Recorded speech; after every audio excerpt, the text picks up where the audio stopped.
بسم الله والحمد لله والصلاة والسلام على رسول الله صلى الله عليه وسلم. طبعا بخصوص التشكيل اللي انا كنت نزلته الماتش السنغال، يا رب مصر تكسب يا رب ان شاء الله، والمصريين يفرحوا بالصعود للنهائي.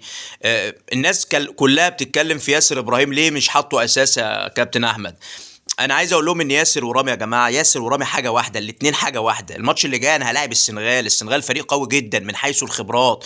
ما هتقول لي ما ساحل العاج قويه، اقول لك ايوه ساحل العاج قويه وكانت واخده بطوله افريقيا الاخيره، ولكن التشكيل بتاع ساحل العاج دخل عليه بعض العناصر الشابه، وده احنا شفناه في الماتش، كانوا بيعملوا فاولات يضيعوا وقت. استفاد بقى المصريين او الفريق المصري، كمان مصر اتقدمت.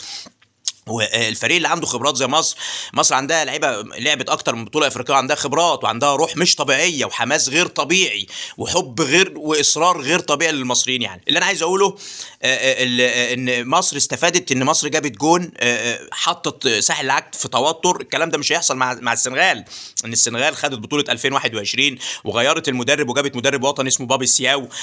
كسب انجلترا في مباراه وديه دوليه، وده امر مش بسيط انه يكسب انجلترا. اللي انا عايز اقوله ان السنغال عندها روس حربه كمان بشكل روس الحربه، الكلام ده مش موجود في ساحل العاج. عندها جاكسون ده بيلعب في ميونخ، عندها اسماعيل صار بيلعب في كريستال بالاس، عندها ساديو ماني الرهيب، عندها لعيبه وعندها امكانيات وقدرات السنغال، وعندها خبرات انها تسير الماتش زي ما هي عايزه. طب ليه انا مش عايز ياسر ابراهيم بقى؟ نرجع ياسر ابراهيم ورامي ربيعه، هما الاثنين انا بشوفهم حاجه واحده، وجودهم في الملعب مع حمدي فتحي كمان، مع الزحمه دي كلها، مع عدم التمركز لفتوح كويس، ان فتوح ما عندوش السرعات وما عندوش الثقافه اللي هي بتاعت انه الماتشات، لانه بقى له اكتر من سنتين ثلاثه بيلعبش بشكل اساسي.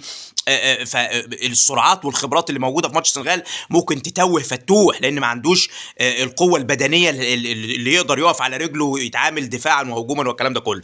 انا عايز محمد شحات يلعب في منطقه نص الملعب، ليه؟ عشان يساعد مروان عطيه، يفوق فتوح، يبقى عندي لعب، لان انا طول الماتش في ماتش الساحل العاج مش عارف حتى باصتين على بعض. مش مهم باص، المهم اكسب. طيب ماشي. رامي ربيعه وجوده هو ياسر ابراهيم، هيبقى يعني لو رامي ربيعه لوحده هيبقى اقوى من ما يكون الاثنين موجودين. كمان هيفوق هاني، كمان حمدي فتحي هينزل جوه الملعب، يبقوا نظام ثلاثه قافلين الملعب، حمدي ورامي وحسام عبد المجيد اللعيب المدافع اللي هو بيعمل شغله، يطلع الكره من مناطق الخطر.